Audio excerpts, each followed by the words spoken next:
Soundstripe.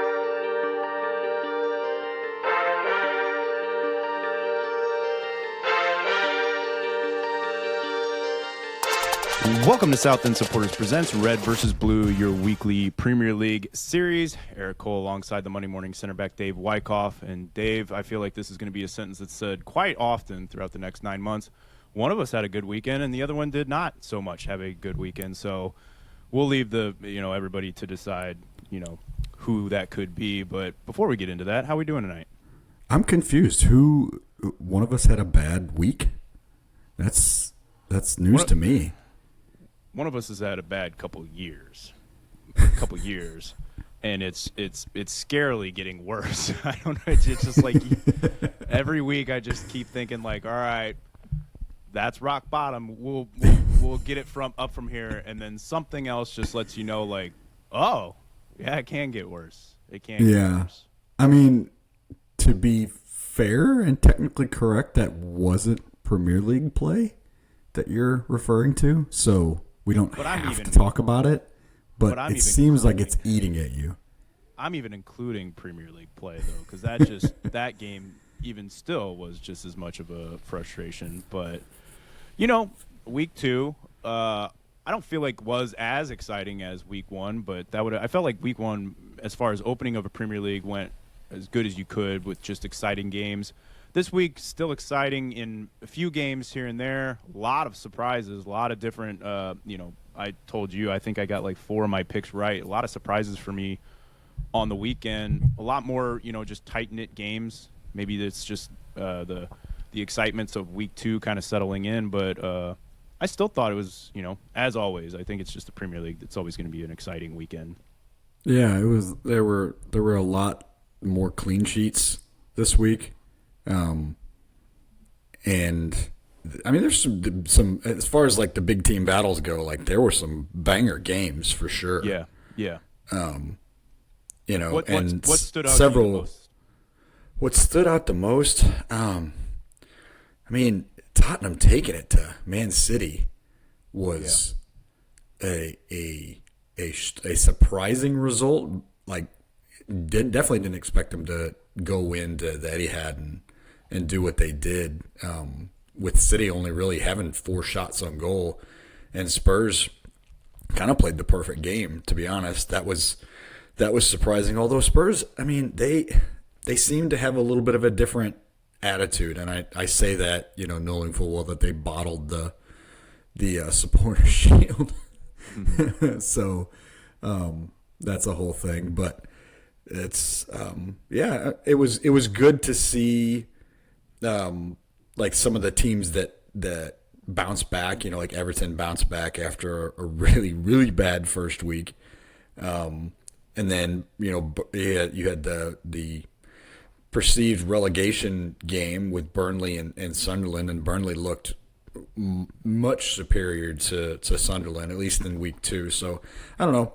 August football's a liar, as we've been talking about. So there were some interesting results that we expected. There were some ones that we didn't expect, and then it just culminated in just a ridiculous game on Monday with Newcastle and Liverpool that just had all the twists and turns of, a final, really. So I'm excited to get into, some of these games and see what you think and where you think like the turning points were, and where these teams go after week 2. Yeah. We'll get into. We'll just start out with our Slayers of the weekend, and we'll kind of go from there. So for me, the Slayers of the weekend, really a couple, not necessarily for me this week as far as individual performances, but just overall team performances. And I think you got to look at all the London clubs. You got to look at the way Tottenham went to Man City and got a result that I don't think a lot of us were expecting, as far as like. Maybe not so much as far as, Tottenham pulling one out. I think any team on their day could pull one out, and, Tottenham is definitely a top-tier club. So it's not as much as the result, but just the way, like you said, they went about and did it and just really shut City down. I think you said they had 4 shots on goal, but it felt like they got their game plan right going up against City. And you kind of highlighted this before the season started about you were real interested to see how City looked this year with the losing De Bruyne, Rodri's still not back, just a lot of missing pieces, and how well they would bounce on it. And man, I think it's kind of looking not so much as what we expect. Now, City's going to be one of those teams where I feel like they'll grow into the season as the new pieces kind of settle in a little bit more and they do their thing. But yeah, you got to look at Tottenham, then you got to look at you guys in Chelsea. I mean, going down, the atmosphere at West Ham, like, it was pretty loud, but the way you guys just like stayed calm and composed and then just took it to them 5-1. I mean, it was just an absolutely dominant result. And then you got to look at Arsenal. I mean, to go 5-0. I mean, I know it's Leeds. Leeds just look lost right now and just not looking strong. You could tell it's that jump from the Championship to the Premier League. It's catching them off guard. But I mean, you look at all those London clubs. I mean, that's going to be two of those three we have picked to be in those top four spots. But man, they just looked in those games. The way the performance was and just how dominant they looked was what kind of stood out to me. And then my last Slayer of the week, and it's not even really Premier League, but it's bothering the hell out of me. But credit to him, is Grimsby Town. So those who don't know, second rounds of Carabao Cup was kicked off, and United, since their performance was so bad last year, they were in the second round to League Two side Grimsby Town, and they lose on penalties. And Grimsby Town, though, I give it credit to them because the reason they're my Slayer of the week is they did not play as if it was a Premier League opponent. They went out there and just took it to United, which all credit to them. I think the way they came out with that energy, it didn't matter who they had in front of them. They were going to give them a game, and I respect that so much because I think every team should play that no matter what their opponent is. I think even if you are a Premier League team playing a League Two team, you should look to, like, hey, we should get our confidence going for the rest of this year. Come out and just absolutely wash them 7-0, and United didn't. So, but credit to Grimsby. I think my favorite thing on the night, the only thing I enjoyed on the night was post-match. I don't know if you saw it. They interviewed the Grimsby goalkeeper, and they're like, you got to be just over the moon that you guys just did that historic performance for your club and everything like that. And he said, well, to be honest, I'm a United fan, so I'm a little gutted actually right now. So I just thought that was really funny, like, club history moment, and you just can't let those passions die. But yeah, those are some of my Slayers of the week. What about you? What you have for the week? Well, since you brought them up, I think we owe it to the Grimsby Town. I think it's the Fishermen. Is that their name? Think so. Yeah, I think. Yeah, I think we owe it to the Mariners. I'm sorry. I think we need a little short musical interlude. So if you'll indulge me.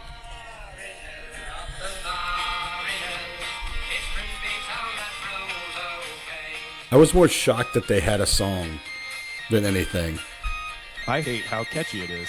Like, that's what's most annoying to this right now is.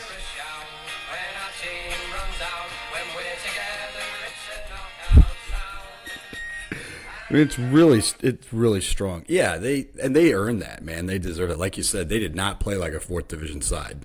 They took it to them, like, very easily could have won that game, in regulation, but decided to a little drama, and it's tough, guys. Tough times for United to be a United fan. But like I said, again, the good thing is it's not league play. Like, yeah, it's an embarrassing exit, and all the big teams have embarrassing losses against teams that are not, first division teams. They're second division, third, whatever. Like, it happens. You have letdowns. You play down your competition. I think what we should take away from this was it was such a cool atmosphere at Grimsby Town. Like, I think there were like something like 7,000 people there, which I don't know how many does Old Trafford hold, like 90,000. Yeah, well, the new one will, but yeah, 78,000, I think. I think the team value, or the squad value of Man U was like 800 million pounds, and the squad value of Grimsby Town was like 5 million. Like, no, they did a thing. It's the squad value is 1 billion, and Grimsby Town is 4 million. That's just crazy. But that's what I love about this game, man. Like, you can't fake it. It's 90 minutes, and it's 11v11. And it's one of the sports that it just doesn't matter how big you are or how good you are. anybody on any given day. And I would say that the strategy that prevails the most, in this David versus Goliath matches are these, score a goal and pack it in. They didn't do that, man. They took it to United just like they should have. So shout out to them, and they get a little musical interlude. So my Slayers of the week.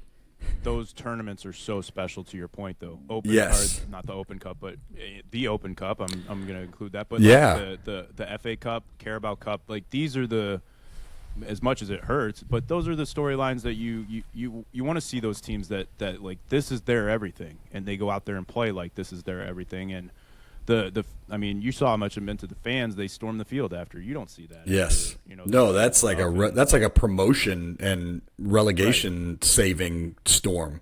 Absolutely. Right. So Slayers of the week.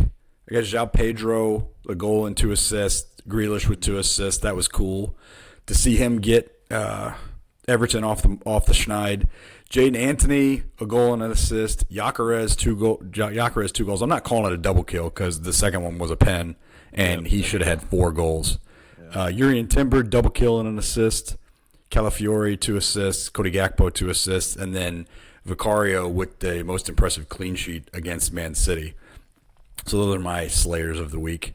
We'll say to like double kill has to be like 2 goals in. It's almost like double kill's 2 goals for sure. If you take out one enemy, but then somebody else puts somebody to 1 shot and then you finish them off, you're like, yeah, technically you get the kill in Halo, but like, you didn't do the work. Like, you didn't do the work.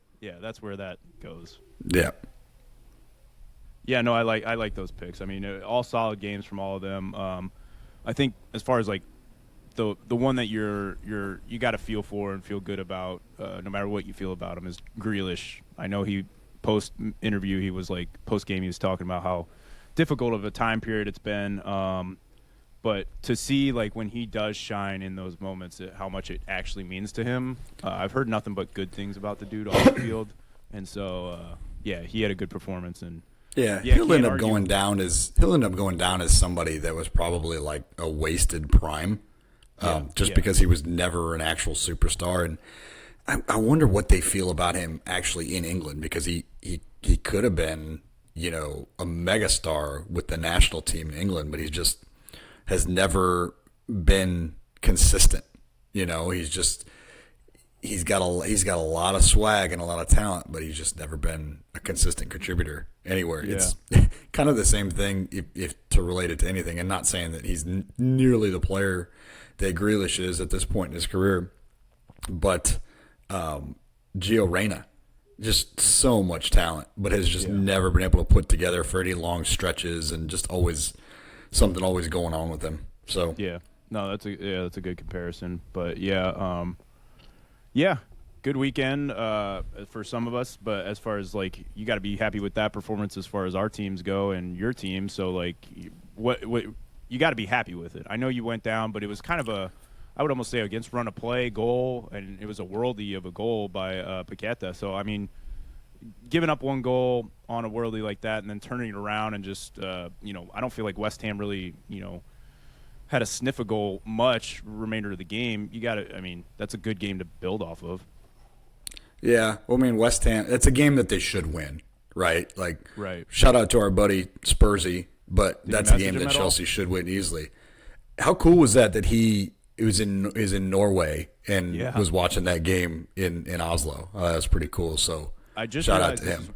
This is where I messed up, and this is the reason I hate Sunday games so much, is because I can't talk anything all throughout Saturday because I know we're playing Sunday and why jinx it or anything. And he posted that picture and tagged us in that he was watching their game. Mm-hmm. And when I happened to check the score and I saw that they went out to Wolves, I said, boy, what a bummer to drive all that or go all that way just to see the same West Ham result. And I said it early, and I shouldn't have said it. And I'll accept that, Spursy. But yeah, how cool is that though? Like, to still, that's something that like you gotta love about it being the world game. Is you can travel all over the world and keep up with your league, where it's tougher for like football or basketball or that type of stuff. So that was cool. Very cool. But yeah, it's a game that Chelsea should win. There's just too much talent on the side not to win that game. Although it wasn't without strife, and it wasn't without struggle. I mean, it's a London derby, and Paquetá, that's a worldie, absolutely, a thunder bastard, if you will. Still can't figure out how that dude got suspended for betting on the Premier League and is somehow still allowed to play in the Premier League. I know. Go figure that. He's a good player, but God, he's a shithouse too. He's Yes. he's just. Very I do not enjoy watching him play.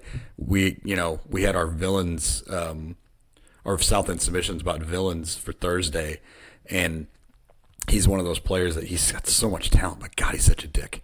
And I just hate watching him play.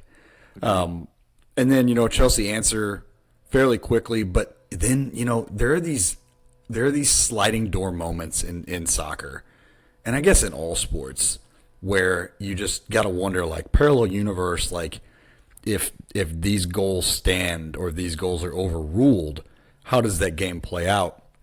So West Ham went back up 2-1 and subsequently had a goal ruled off the board, chalked off the board because the player was offside. It was clear offside, but still, like, it was still like a shot across the bow for Chelsea to come to battle back and tie it and then go down again. Like, you got to wonder, like, if West Ham build off that momentum and they enter the half at 2-1 up, what happens there? But instead, the goal gets chalked off. Chelsea just come roaring back and, essentially just buried him in the first half. The game was basically over by the end of the first half. So it was good to see a complete and balanced attack. 5 different scorers is really exciting, and not one of them being Liam Delap. And he had a good game. I thought he did. I thought his hold-up play was good, but I still don't think he's the answer at the 9 that they're going to want. But maybe they don't need a big goal-scoring 9 if they're going to get contributions from all the wingers. And, Cole Palmer hasn't really even shown out yet. To be fair. And in this game he was injured. He picked up a pregame injury, which gave Estevao his chance to get a start, and he had a nice assist on Pedro Neto's goal. So, 2-0. It's an exciting team, and there's more signings coming. I saw today that Garnacho was finalized. Yeah, 40 million. Nkunku to Milan is apparently a thing. Chukwueze to Dortmund's apparently. So there are moving parts. Who was the other winger that they were I can't remember who the other winger that they were attached to was, but I'm like, at this point, do we need? Wasn't it Simmons or something like that? Because they said Xavi Simmons. Yeah, Simmons. Like, at this point, do we need more wingers? Like, I realize there are going to be a lot of games, but no, at some point you're going to want to keep the flow of on-field chemistry, and who knows how long Cole Palmer is going to be out. Maybe that's why Xavi Simmons signing was a lot quicker, why that came together a lot quicker. But I don't know. No. It's a lot of optimism for sure. No, I think you're exactly right. When you can put 4 goals on the net and it's not your true 9, like getting those goals, I think you guys are just so dangerous throughout the midfield. The defense still, though, man. God, it's still. I mean, that is the center of the park. The spine of the field is the most important thing, and Caicedo makes up for a lot of deficiencies in the center of defense. But I just got to figure that Levi Colwill, I don't by any means think he's like one of the best center backs in the world. He's one of the better ones in the Premier League, but they're already really struggling. I feel like they're going to have to sign another center back. I don't know where he's going to come from, but. No, I could see you adding that in there. And I say that I say that knowing that this team has spent over $1 billion in contracts over the last 3 years. Like, Chelsea want to get another center back, but this is their model. This is what they do. Like, they're building a super squad of 40 players that can basically contribute. And also, though, the Premier League has just evolved so much. Like, it's not as much like you take these 11 guys and run them for a couple years like it was back in the day. It's you kind of constantly have to keep up with the league, and if you have a weak area, it can't be a let's address it next year. It's like we have to address it now just to stay competitive in the league. So it is one of those things where you look at that's why it's kind of getting lost, the whole moniker of, well, this team has spent so much, and it's like, well, you have to. You have to like. Yeah, To even me, Liverpool's buying into it now. yeah, and they used to be anti that for years, and now I think they're right up there with the most spent for sure. This window, at least. I mean, you have to when you see. It's like a small leak in a boat. If you don't address it quick, before you know it, you're too far. You've taken on too much water to try and get it repaired at that point. So no, I get it. Yeah, as far as United goes, it's you come out with a draw. Should have been a win. Still waiting on that Fernandez PK to land at this point because it's still just. Do you real quickly like? He's got to just bury that, right? Even after the whole nonsense with the referee. 100%. 100%. Yeah. I and he's admitted that as well. I mean, it's not like he's. I know. I just want to put that out there that it's like, okay, like there's a mental part of the game, but it was such an innocuous, like, yeah, you have your routine, but okay, then take a deep breath and reset your routine and do it again. Right. It's not like he was. That's a great point. It's not like he was told he can't. He doesn't have time to redo. Yeah, there's no clock. Setting up and go through this. I know it's longer time to think about it and all that type of stuff, but I addressed this on the Thursday episode in our submissions as well. One of the reasons you're chosen to be a PK taker is not as much your skill. I think everybody should technically have the skill, especially in the Premier League, to put away a penalty. Now you obviously have those who are better at it, but you should have the skill. I think penalty takers is all more down to who can hold their nerve the most and who can keep it. And he's always shown that he has been able to. And I think if you're that rattled, and I said this before, the team's got at least 3 PK takers on other teams. I think Cunha used to take them for Wolves. I know Mbeumo took them for Brentford. Yeah. If you're that rattled, just be like, guys, my routine's off. You come in and step up and take this. Ironically enough, Mbeumo and Cunha were the 2 that missed against Grimsby Town. So, Cunha's was so bad too. God. Yeah, but it's just you can't, and then you have to as well. He just did not look himself that whole game, and I know the penalty weighed on him. They said afterwards, but at the same time, if you're Amarin and you're seeing that where he's just not himself, and you think something's weighing on him like the penalty, pull him out. And we've been clamoring for Kobe Mainoo to get minutes all year, and the reason you're saying he's not getting minutes is because he's competing with Bruno for that spot. Pull him out. Get him in. Like, my worry here with Amarin, and I'm not one of those people. You and I have talked about this not only for City, but just our experience over the years. You can't just replace a manager and expect things to change overnight because you still have the same players. The worry for me are 2 things. Is Amarin right now, or he's been just absolute. He's pulling a Melberg and a Berhalter, where he is just so committed to his system that he's not thinking about what are my best players I can get out there, and what best formation and system will attribute them the most to go get us wins. He is thinking, I'm going to run this system, and I'm going to plug and play players in that system to make it work.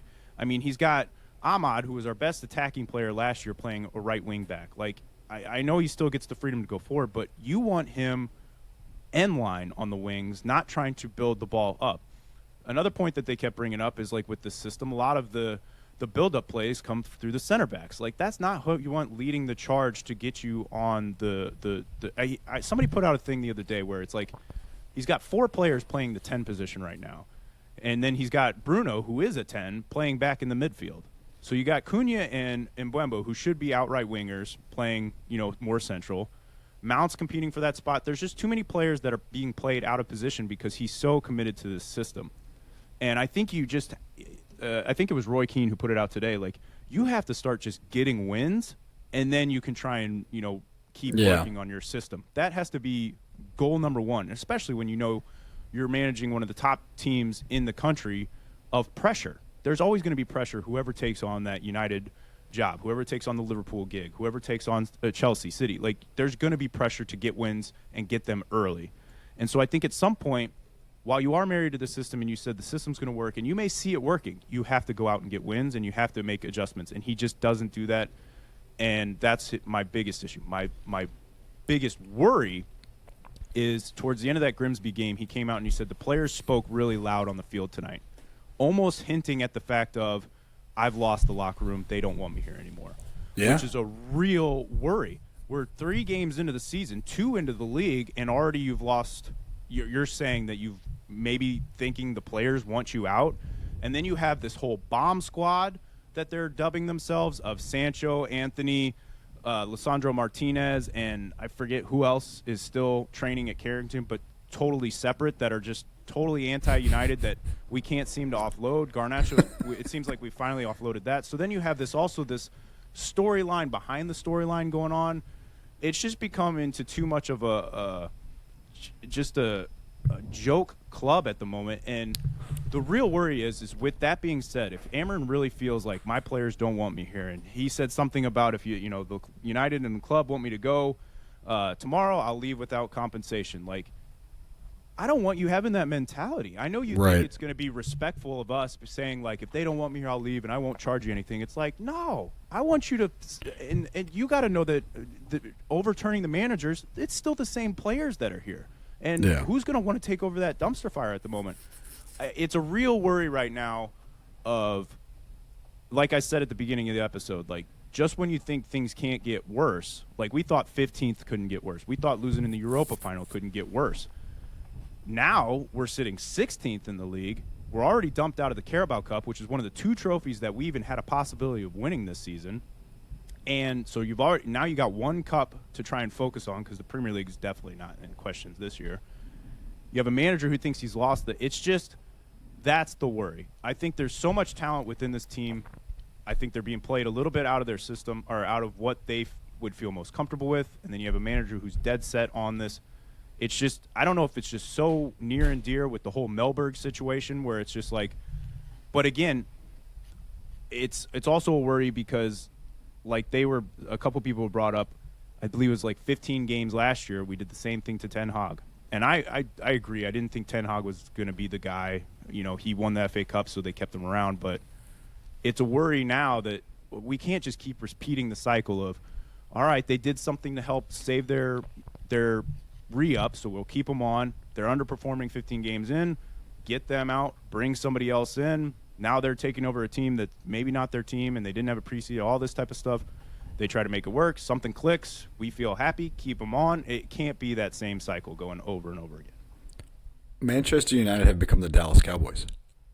Yes. That's what's happened. That's exactly what's happened. A former team, a team that had just a lot of glory, formerly like top valued team in the world, just the beacon of an organization that just ran seamlessly, that just got too big and eventually is being run into the ground by a combination of ownership that apparently won't give backing to their manager, and players that have too much power.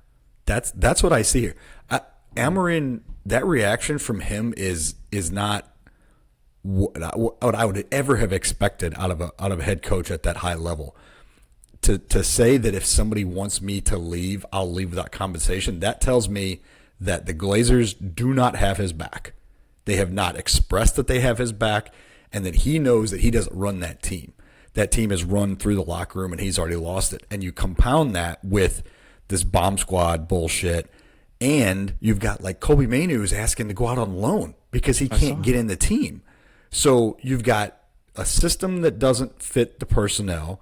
You've got restless natives, and you've got a feckless manager that doesn't feel like he has any control, like enough to where he offered to quit. Not pounding the table saying, we make fun of guys like Mourinho and Antonio Conte and Pep, and guys talking about, I need these players to compete.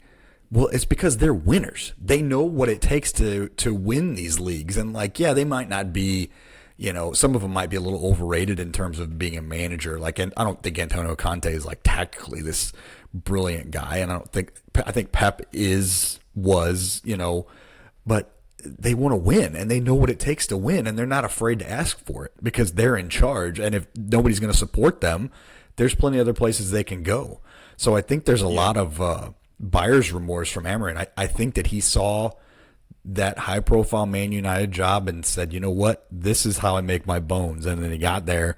It was like, holy shit, like this place is a disaster. And Well, I think it was. I don't It think was. I don't think they're in danger of being relegated at all. I think that's kind of crazy. Like there's just too many good players on this team. There just are. Like could they finish like 12, 13, 14? Yeah, absolutely, but they're not going to be in the relegation. I mean, you look at some of the teams that are going to be in the relegation battle, there's no shot that United is there. Now, they are off to a poor start and it looks like they're more of like a mid to bottom table team, but relegation's kind of insane. Like this isn't This isn't Everton. This isn't Everton buying like old players expiring contracts for too much money because their club survival depends on, being able to eke out, 5 or 6 extra points at the end of the year. Like Man United should be competing for top 6, top 7 just based on personnel alone. Right. And you don't like the managerial carousel. I don't either, but god damn, like you're United. The thing about teams like United and teams like the Cowboys and teams like the Yankees, they can't afford not to be relevant. They lose money when they don't compete. That's, you know what I mean? Like they've created such a revenue behemoth and they have such a high overhead that they have to win these games and win these tournaments and get into things like the Club World Cup because they'll just lose money. There's too much overhead. Those are yeah, you're exactly right, and that's one of the points I was going to bring up. 2 points that I have, and then we can get off this dumpster fire. But one of them is my biggest worry. I don't think I'm at the point of I'm with you on relegation. I think there's a lot worse teams in the league, and if we do end up getting to that point, then I mean there's even a bigger concern. But the biggest concern for me, and I think I said this a couple years ago to you guys, is I'm worried we are going to become the Blackburns or the old Newcastles or once dominant teams in the Premier League that missed out on Europe just a couple years and then had chaos going on with ownership and all that type of stuff, and then the next thing you know, those clubs are irrelevant. And I don't know if I think we're maybe a ways away from that. I'm hoping, but that is something that is like, I mean, if we miss out on Europe and we miss out on that money and we have all this overhead and all these players' contracts and everything that's going into the play, it's going to be a real struggle for United to just keep going as far as a club goes and stuff. And there's that real legitimacy of like missing out on Europe a couple years and then you really lose a fan base from that. And especially nowadays where a lot of people are very quick to just jump on the top teams, within the league. I mean, you could really see a big trickle-down effect. And then the last thing is I don't really understand, and maybe this is kind of interesting that you compare them to like the Yankees and the Cowboys. There, for some reason, seems to be that when a player does sign for Man U, and I'm sure it happens with other clubs, but it's just maybe not as noticeable, or I just don't notice as much because I don't pay attention to those clubs as deeply. When a player signs for Man United, for some reason they get this sort of like I've made it and I can just let off the like Mbembo. He came in so overweight in this offseason and has just looked so I mean, they were, what was it, Grimsby Town calling him the you fat bastard when he was taking the PKs. I mean, it was just like so great. That's the one thing I do love about the smaller stadiums is you really You can hear the chants. It's so much better. But it's just like, for some reason, and it's happened so many times, you look at like Jadon Sancho when we signed him, and he just, I hear the work ethic was always kind of a struggle with him, but it really was prevalent when he came to United. More the work ethic than, like with you guys, it was more the contractual thing. He wouldn't budge on the finances. But work ethic was the issue that happened with us and there. Then you also look at like a player like Paul Pogba. Now, I know he had his little in-go with Mourinho, but it was the same sort of deal where it's like, how do you shine so great for another club? And then you come here and there's almost just like this feeling of like, I'm at the biggest club in England. Like, I don't need to, I've done it. And this cockiness, and then they get, too caught up in the lifestyle, and then all of a sudden they're not performing on the field. And that's what I noticed most about this Grimsby game. They came out there just thinking that they were going to walk them and no effort needed. Yeah, okay, they got one. We'll get it back. And then the next thing you know, you're too far in. And I just don't like this level of like, and that's where I think it comes down to Amarim being that strong-willed manager. And that's where I think a lot of those managers get the best out of less is because they will not accept that type of attitude. Like Klopp, I don't know how many times he was in his star player. Him and Salah had a row. because he would not accept that. Sir Alex had that with Rooney a couple years ago because he would not accept that type of stuff. And if Amram's already like, hey, if they don't want me here. No, it doesn't matter what they want. You tell them what you need, and that's what it should be on the field. So it's a worry going forward, but you know, run through the managers that we've seen just in the last like 10 years, right? Like out of all of them, the one who probably did the best with him was Mourinho. I mean, he got him a second place. What year was that when he was there? And he got him a second in the division or second in the league. And I think he still says that was like his crowning achievement as a he coach. said his greatest achievement was to get United to second. Was to drag that team to second. But you think about Ole, you think about Poch, you think about Ten Hag, Amorim now. Ragnick, we signed him, and he wasn't actually. Ragnick wasn't actually a manager. Ragnick. Moyes, I don't think was given. Moyes was like, he was expected to do more because every stat that I always see is Moyes had more points than said manager at this point. Like he just wasn't. It's tough. I mean, it would have always been tough to replace Sir Alex, no matter who you were. Well, the point being that guys like Sir Alex and like Mo, they command respect and they will alienate players and they will run them off, and they'll also rub owners the wrong way. And this goes back to United's biggest problem foundationally is the Glazers. That's 100% what it, the taint, just the foul just mood of the club is all Glazer driven. And that's from somebody on the outside that, like, listen, I find it humorous, and my mood is bettered by United being bad. Like, and not just for Cole, like just in general, like United fans are kind of insufferable. Like they are. We're all insufferable, don't get me wrong. But like I also recognize that as somebody who tries to be neutral to a certain point, the game is better when United is good, when United is competitive. When you have United, City, Chelsea, Liverpool, Arsenal, and throw in your sixth team, whoever, Tottenham, right? When you have those six teams competitive and all fighting for those top six spots, they're not always all going to be championship competitors. But if you've got, say this year, like you've got really what I think is two or three teams going, what we've talked about, we think of three teams that are serious title challengers, and then you've got three or four that are serious, like top four challengers. United has to be in that top 6 or 7 for this league, for this game to be its best. They just do. Just the same way the NFL is more exciting when the Cowboys are relevant, and baseball is more exciting when the Yankees are relevant. So I don't want to see them be champions, but I want to see them be in the conversation, because I'm tired of talking about 1-1 draws against Fulham. Like they should be destroying. And Fulham's not a bad team, but just as far as like club size and prestige, like that's a win for them, right? Like even on the road, like Man United, that's a game that you should chalk up as a win every year, just based on squad composition. To me, like one of the most exciting times the Premier League ever was when like it was almost a foregone conclusion who was going to be top 4, and then you still had those 5 and 6 teams battling. You knew those 6 teams were always going to be there that year. You may not have known the order, but you knew they were going to be there. And that was the most exciting to me the Premier League ever was, because it brought the most attention to the league.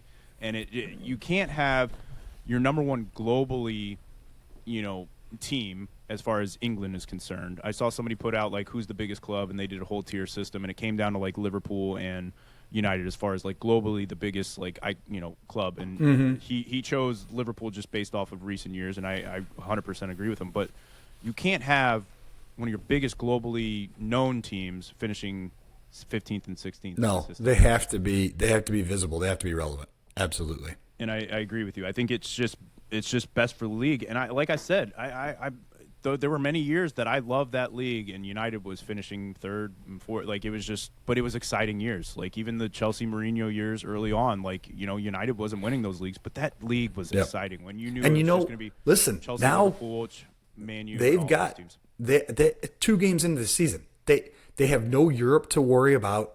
They've got one cup competition left that they're still in, that they have been in a final. Not last year, but the year before. Didn't they go to the FA Cup final and lost to City? Was that right? Was that when it lost? Oh, they won it. Yeah, 2 years ago they beat Man City in the FA Cup final. There's Europe right there for next year. So we're kind of Chicken Little in this whole thing just because we've seen this movie before. But Yeah. there's a long way to go. Sure. Long way to go. And I can't believe I've talked positively about Man United this much for like 40 minutes. God, it's so gross.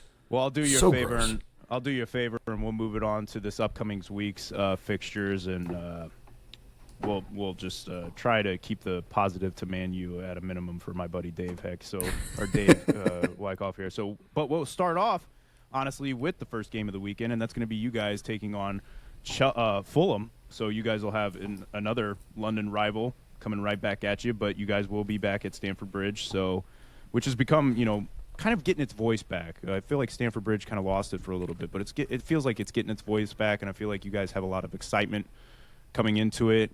Fulham, obviously coming off the draw against United, I still feel like just the performance that you guys have been, and really it feels like you're really kind of picking up each week more and more. I think you got to be favored in this one. Yeah, I mean, you would think so, but it also is a London derby, and it's Fulham, and Fulham's a lot more defensive-minded than West Ham. Fulham is like the Crystal Palace. For some reason, against the big clubs, they just always give them a game. Yeah, I mean, they're a London team. They're a tough London team. They've got 2 1-1 draws this year so far. They beat who is it? They won their Carabao Cup matchup yesterday 2-0. I think it was over Bristol City. So they've got a lot of momentum. We're not sure if we're going to see Cole Palmer in his center role, in his number 9 role. It didn't seem to bother them not having him against West Ham. So this is, I say this fully knowing that how wrong I have basically been about a lot of picks, but this is a weird trap game. I feel like for Chelsea. A home game after a big win like that, the early kick for Saturday, right? Early for everybody, super early for us, 6:30 Central.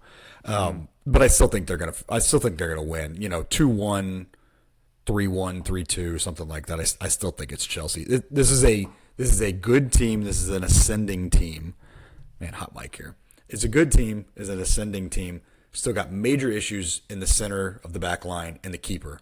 If they don't find a replacement for Sanchez by the end of this transfer window, I think they can kiss any idea of any sort of championship run, even the smallest, goodbye, because you're not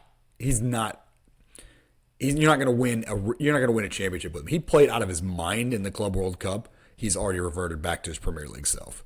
So, but anyway, for this week, I think they win this London derby. I think the home crowd carries you over. I think you're right. And I want to say this about Stamford Bridge real quick.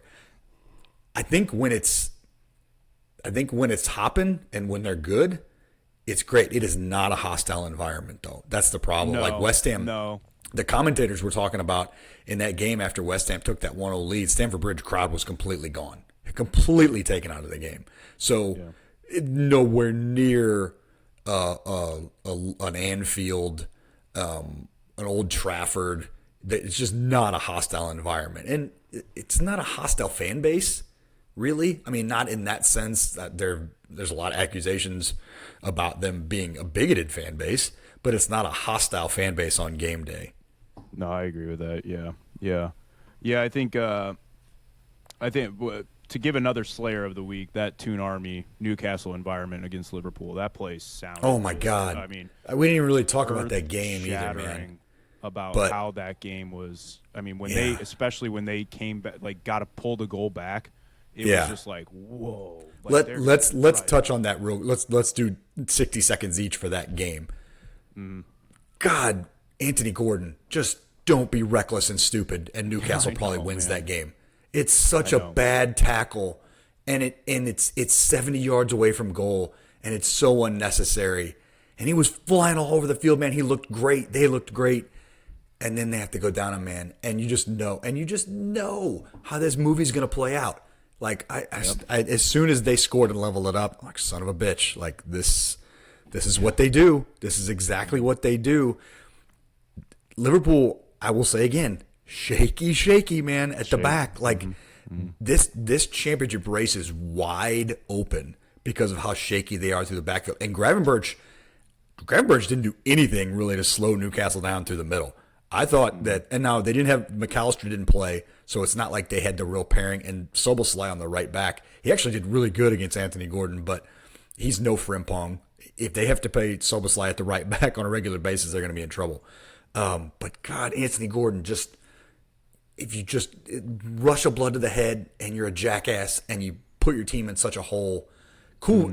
By the way, very cool debut for Rio, for that to be his first appearance, and then that's his first goal in that kind of a game. Very cool. Yeah, no but kidding. God, that's why you got to put him away. That's what I texted all you guys. Like, this is why you have to put this team away.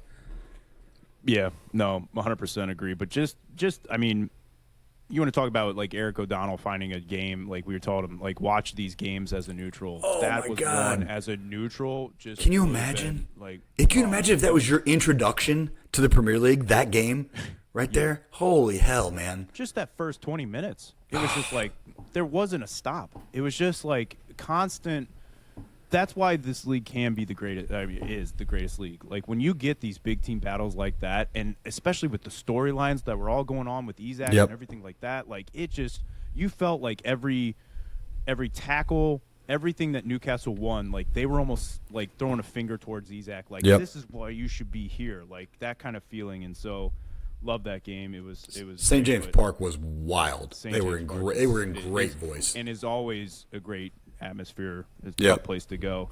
Last thing I want to say before we move on from your game is I don't ever want to hear you say anything about goalkeeper issues ever again, because we have the worst goalkeepers. Well, Chelsea have like 8, so if United want one, Chelsea have like 8.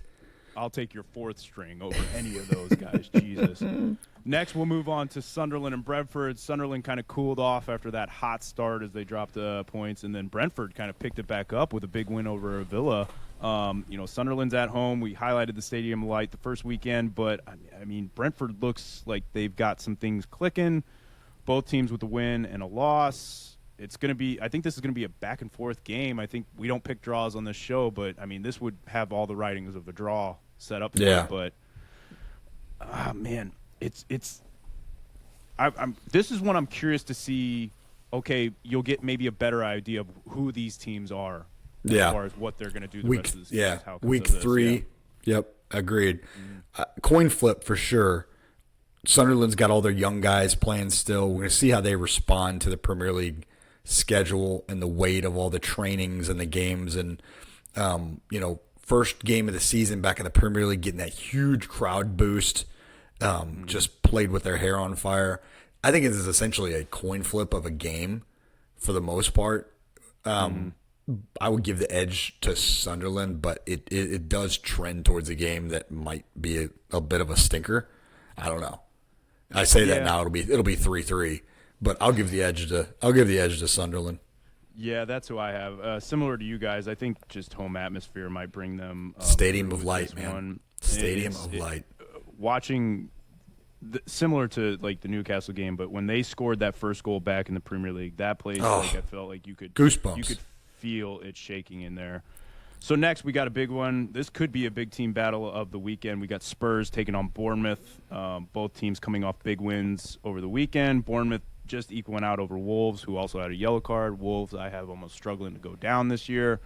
So not as much there, but it is a tough atmosphere. I feel like Spurs, though, back at home, I feel like especially coming off the high they had against City, to me this one just favors more in Spurs' direction, but I feel like Bournemouth, this could be a game where Bournemouth, let us know that Spurs are still Spurs. Is it going to be Bournemouth letting us know Spurs are still Spurs, or is it going to be Spurs letting you know that Spurs are still Spurs? Because this is the classic, we are flying high, we haven't given up a goal yet, we're back at home, it's time to lay an egg and lose 3-1 to Bournemouth. No, I don't think so, man. That was a different Spurs team against Man City, and I'll say it again, something in Man City is very, very broken right now, despite all that talent. But I still think that Spurs are the better team. I think Bournemouth struggle to score goals. And I think Spurs win this one pretty easily. Ugh, God, I said that with a lot of confidence knowing who the team was. I think it's like a 2-0 win for Spurs. They're playing so well right now. Brennan Johnson and Richarlison he's a man possessed right now. It's just, they're a fun team to watch. That was a fun game to watch. What's interesting about Spurs, I feel like for the first time in quite a few years, is there's no like real huge star. They're just a well-worked team at this moment. You can't call Richarlison, especially over the years that he's had them past, a star. But, when there's like not as much pressure on all these certain players to get a performance like Kane had for years or Son or whoever it may have been, Bale before that, like they just kind of all play together, and it's not just relying on one, like we got to get Kane the ball and hope he does something out of it. I think Spurs just, while this is definitely one of those games they could lay that egg, I think they somehow come out of it. Yeah, their sum of their parts is better than their elite players. I think that Richarlison is an extremely talented player, but he's not an English superstar. He's too much of a head case. He's too much of a head case, exactly. But Brennan Johnson coming from Forest, like he's a sneaky good player, man. Like that was a really good signing for them. They picked up Kudus. Where did Kudus come from? Bournemouth, right? Like that was a big signing for them. They just Nicky made one and I can't. Nicky Van de Ven being as fast as he is. Are they still in the running for Savinho? Like I know that Man City were kind of determined to not let Savinho go, but like I saw a report today that they're actually trying to free him off. Christian Romero is a really good defender, and Vicario is a really good keeper. It's a good team. It's a good team, and maybe Thomas Franks, maybe he knows what he's doing. So far so good. It'll get really interesting when they get into. I think that's why they're kind of scrambling to get some more signings in right now, is because they know that the Champions League is coming, and Champions League draw was today, and they drew Dortmund, PSG, Villarreal, Frankfurt, Slavia Prague, Bodo Glimt, Copenhagen, and Monaco. So they got relatively light draw compared to let me read you off Chelsea's draws. Top four in your group, right? On this new system, top four?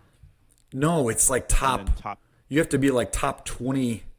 Yeah, well, there's automatic qualifiers, and then there's also like your like 24th overall in points. I think is how it works. That's right. Yeah. So Chelsea drew Barca, Bayern, Benfica, Atlanta, Ajax, Napoli, Paphos, and Karabakh.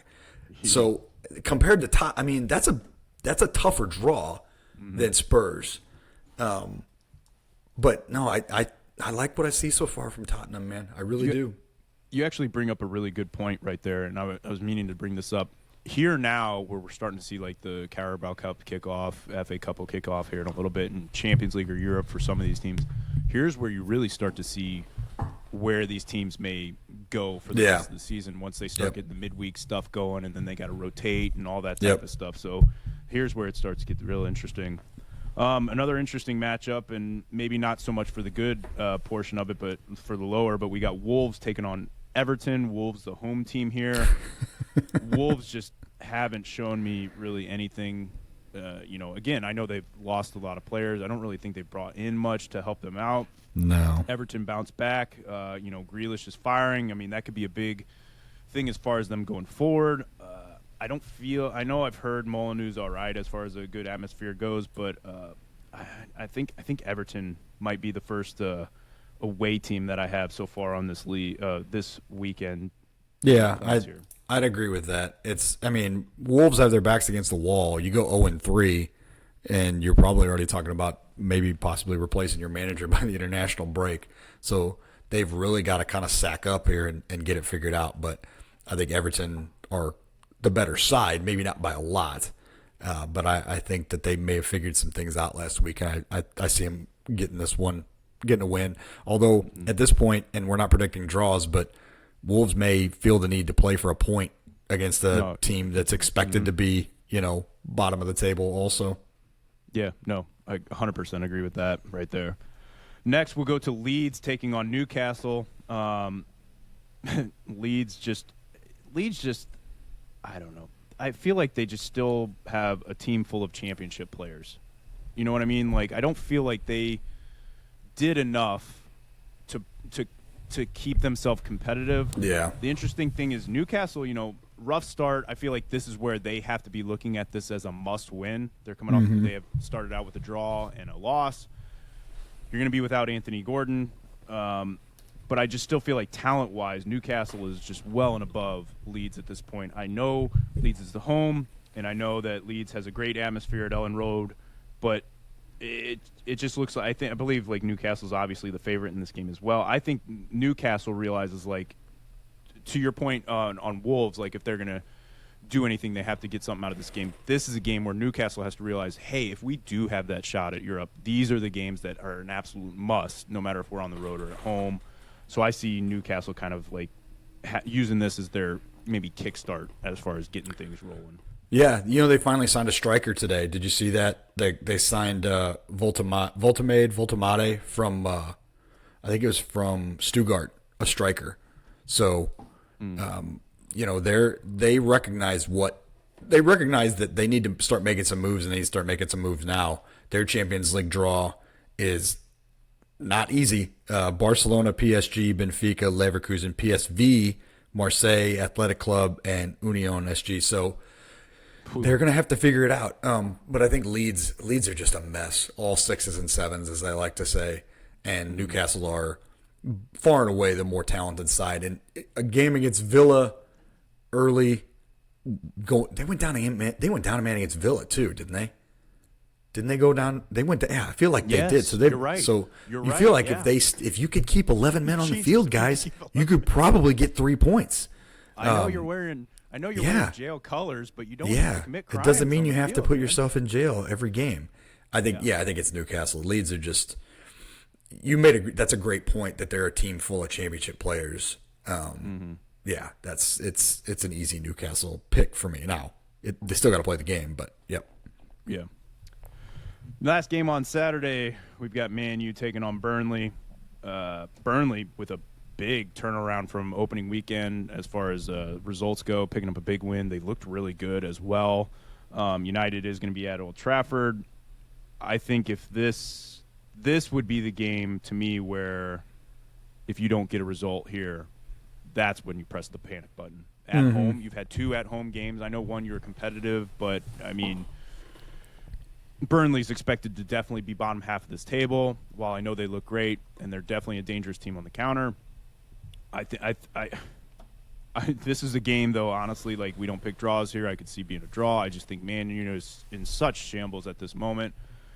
I would love to see any sort of change to this squad to just, play best players and play in their best positions. But I also feel like if you don't get on top of Burnley early, the crowd's going to start to turn on you as well. So I feel like Man U is going to have to come out early and start showing some sort of results and have to be up at halftime to hopefully carry this, keep that atmosphere involved.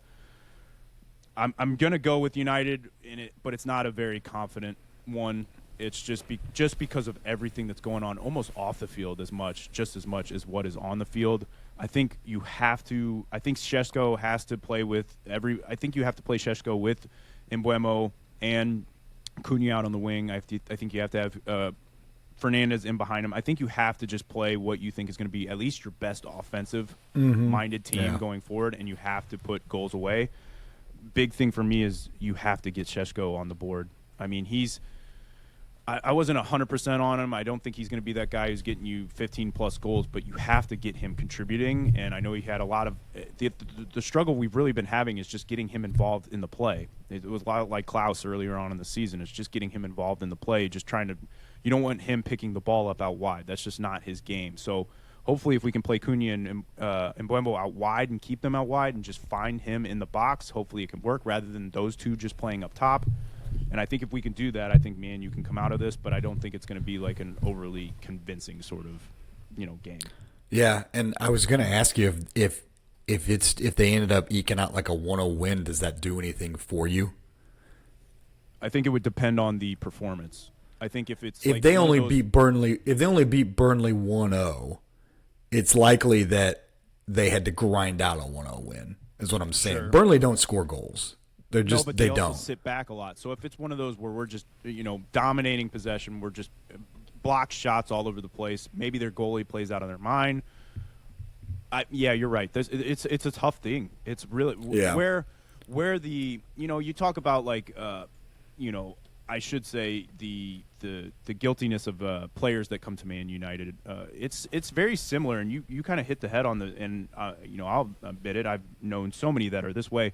United fans are just as bad. They live on the past, and they just think that they should be. Just because 19 titles or 20 titles or whatever it is, it's like that's the past, man. Like what matters is the last couple of years, and you're not anywhere on that list. But I think the entitlement is also just demanding results because they know what should be happening on the field. Right. And that I think you're right. If it's a 1-0 win, I don't think you're convincing the fans as far as against a team like Burnley. Yeah, it's not a bad thing to have high expectations, but when you start to feel like you're entitled to things, then that becomes a problem. That's when you get the fan base starting to turn on the ownership, and that's when they have to start kind of making their voice heard by not showing up to games and stuff like that. But if I'm a United fan, anything less than like a 2-0 win is not good enough for me against the Burnley this week. Like, if you won 1-0, you would take the 3 points and kind of, bite your lip and kind of say, well, 3 points is better than no points. But to make a big leap this week would have to be 2-0, 3-0, like convincing win at Old Trafford is what is needed. That would a palate cleanser, man. Like, and if you're Amorim and if you're those players, you run up that score if you can. And to be honest, like if the players don't come out after that loss to Grimsby Town like their life depends on them destroying Burnley, then you should just clean house again.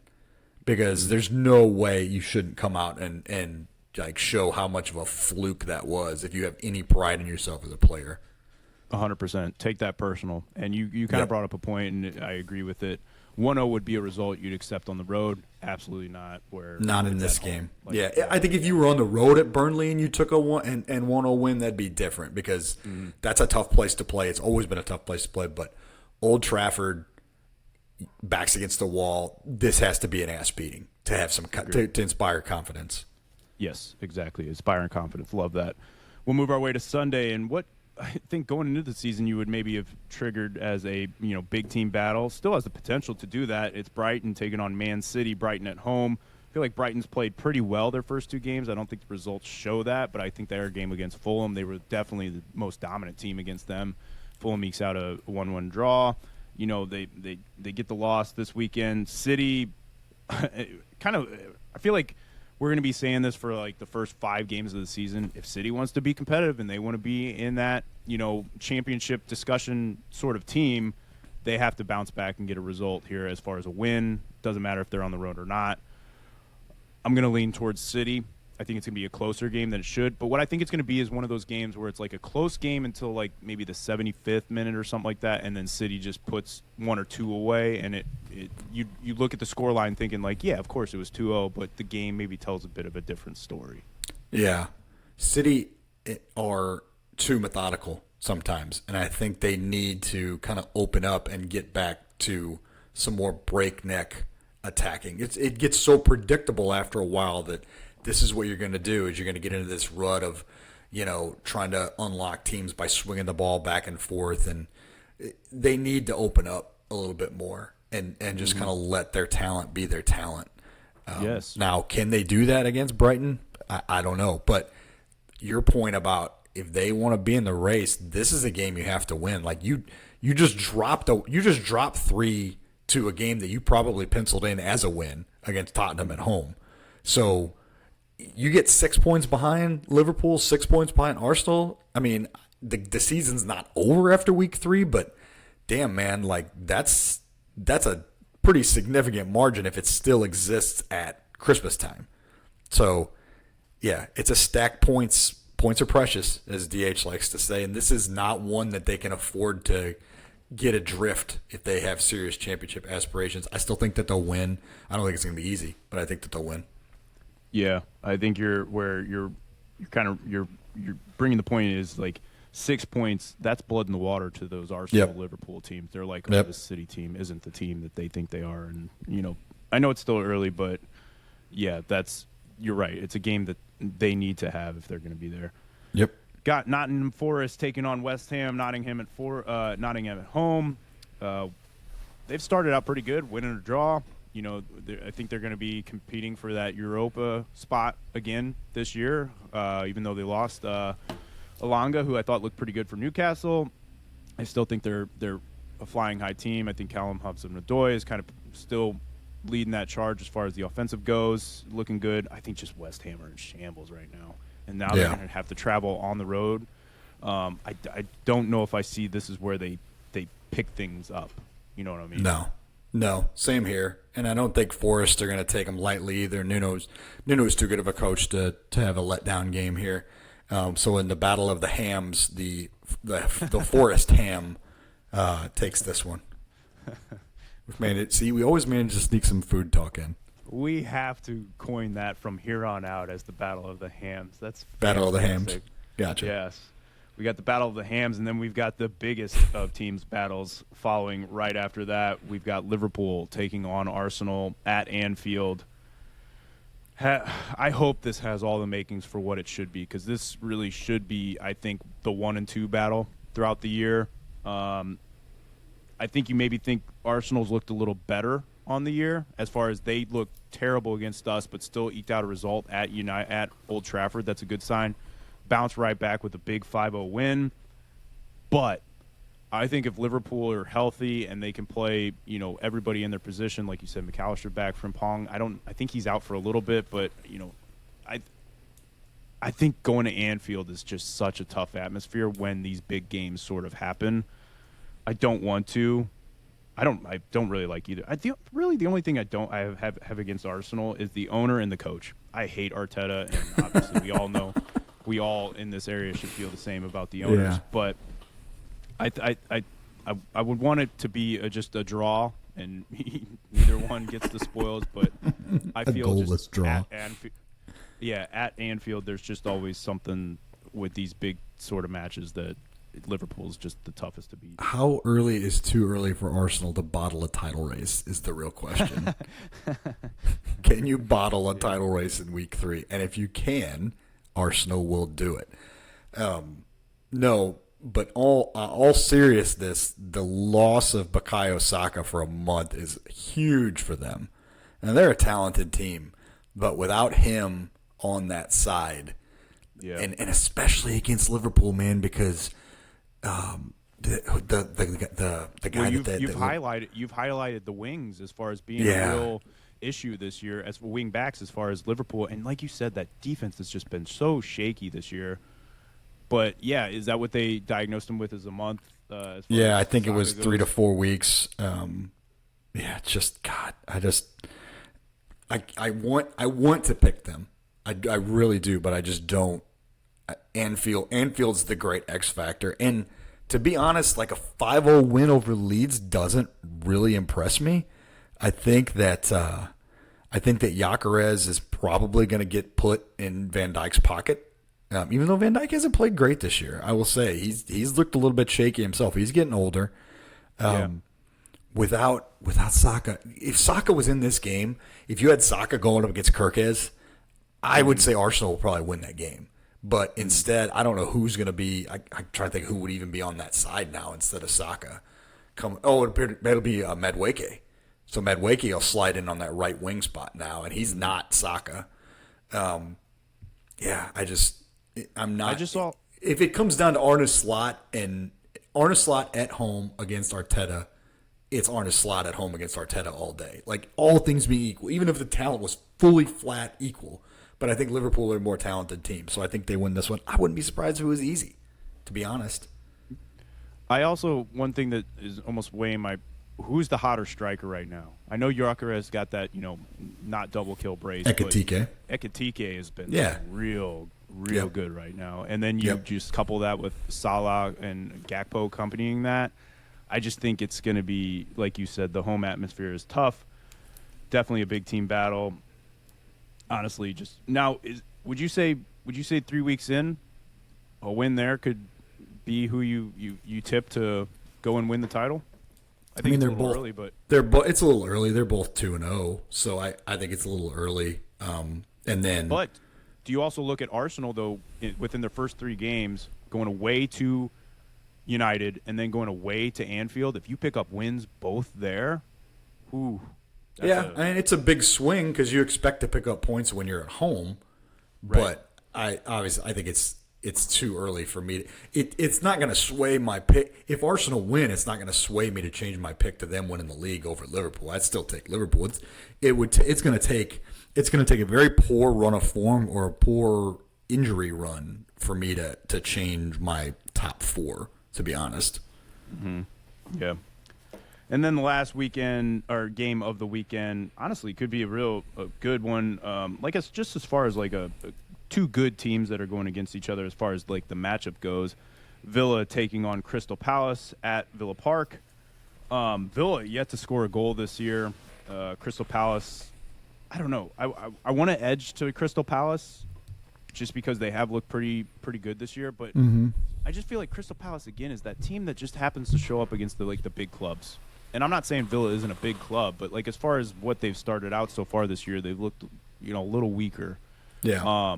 You think about Villa, they also were up a man and they couldn't get things done. I know it was against a tough Newcastle team, but like I don't know. I almost want to lean towards Crystal Palace on this one. I feel like this has the makings of a draw for sure. But I feel like if I'm gonna maybe it's tough because Villa at home, Villa Park, but I don't know. I just feel like Crystal Palace has been. I know they've gotten 2 draws, but they've looked lively. Palace qualified for Europa Conference League today. So midweek match, and it was a grind of a 0-0 game against Fredrikstad. So who knows if they'll rotate the squad? I heard a lot of pundits talking about how Palace should just focus on Conference League this year and win that, and that gets you into Europa. I think that would make sense if they focused on that in the cups. I don't think by any means they're gonna chuck the league, but I didn't look at what their lineup was midweek, but I would imagine they went all out to try to get that Conference League bid, right? Because they expected to get it. So I don't know. Villa need this. Villa need this one worse than Palace because I'm talking about like Villa. Like if Villa fall too far back behind the top 6, it's not like they went out and made a bunch of signings. They didn't join the arms race, so they could be looking at being on the outside, looking into Europe next year too, very easily. Yeah, I agree. I think Villa, if you look at the 2 clubs, Crystal Palace are happy with a mid-table finish. I think that's like where they want to be. Yep. Villa now has, since they've kind of over the past couple of years picked up a little bit of a run, a little bit of momentum. They're looking at it as like, hey, we expect Europe and at Villa Park. I think it could go either way, but I don't know. Just with performance so far, I'm almost and great point with the midweek. I see Palace getting a result here. Yeah, it wouldn't surprise me. But that was a great point about Palace being happy being a mid-table team and competing in the cups and stuff, and that's a good place for them to be, especially when you are constantly losing your top players. Like I saw Gahey connected to Liverpool again today, so this might be his last match at Crystal Palace too. You never know. Going to be an interesting weekend, not only with this fixture, but interesting couple days here with the transfer window coming to a close. So it's going to be a wild lot of storylines, especially going into the weekend. But as always, we're looking forward to it, or semi-looking forward to it. I guess, we're looking forward to it. But anything else you want to add before we head out tonight? No, I just, I hope that everybody is enjoying this show as much as we are enjoying doing it. It really is fun. Not to just not talk about City, but like to just kind of broadly have these we have these conversations via text all the time. And, these are things that we just don't get to do, in person. Case in point.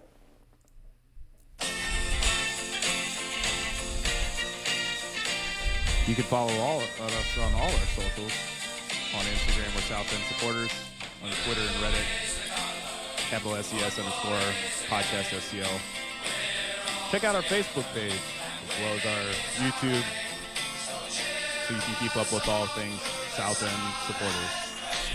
So, for myself, Eric Cole, for the Monday Morning center back, Dave Wyckoff, you've been listening to South End Supporters. And until next week, for the love of God, come on, United. Up the Blues.